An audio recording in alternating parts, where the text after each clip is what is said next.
बिहार की 40 लोकसभा की सीटें काफ़ी महत्वपूर्ण हो चली है, क्योंकि इंडिया गठबंधन की एक और जहां बड़ी तैयारी है, वहीं बीजेपी ने बिहार में पिछले लोकसभा चुनाव में 40 में से एनडीए ने 39 सीटों पर जीत हासिल की, जिसमें उसके साथ उस वक्त जेडीयू भी थी, यानी कि नीतीश कुमार। लेकिन नीतीश कुमार अब इंडिया गठबंधन में है। नीतीश कुमार की अगुवाई में ही इंडिया गठबंधन का फॉर्मेशन शुरू हुआ था।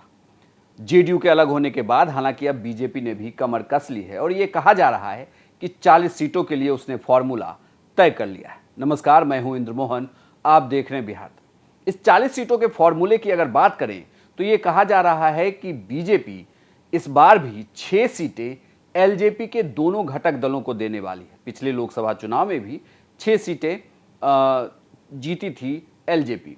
इन 6 सीटों में से चिराग पासवान और पशुपति पारस दोनों की पार्टियां होंगी। इसके अलावा एक सीट हम को यानी कि जीतन राम मांझी की पार्टी को देने जा रही है और 2 सीटें जो है वो उपेंद्र कुशवाहा की पार्टी को मिलने जा रहा है इस लोकसभा चुनाव में। यानी कि फिलहाल 9 सीटें जो है उनके सहयोगी दल लड़ेंगे। हालांकि मुकेश सहनी को लेकर अभी भी असमंजस है कि मुकेश सहनी किसके साथ जाएंगे, क्या वो बीजेपी के साथ गठबंधन करेंगे या वो महागठबंधन के साथ जाएंगे। खैर, ये एक फॉर्मूला है जिसे लेकर ये कहा जा रहा है कि चुनाव लड़ा जाएगा। लेकिन बड़ी बात यह है, जो सूत्रों के हवाले से खबर निकल कर आ रही है कि जेडीयू के 6 सांसद पाला बदल सकते हैं और ये जेडीयू के 6 सांसद जो हैं वो बीजेपी के टिकट पर चुनाव लड़ सकते हैं। बीजेपी के पास फिलहाल जीते हुए 17 सांसद हैं। इन 17 में से 6 सांसदों के लिए कहा जा रहा है कि वो जेडीयू से छोड़कर बीजेपी के सिंबल पर चुनाव लड़ेंगे। वो बीजेपी के पास आ जाएंगे, बीजेपी की सदस्यता लेंगे और वो चुनाव लड़ेंगे। इतना ही नहीं, सूत्र ये भी कह रहे हैं कि बीजेपी के जीते हुए 5 सांसदों की छुट्टी हो सकती है, यानी कि उन्हें टिकट नहीं दिया जा सकता है। इस बार उनकी जगह दूसरे कैंडिडेट चुनाव लड़ेंगे।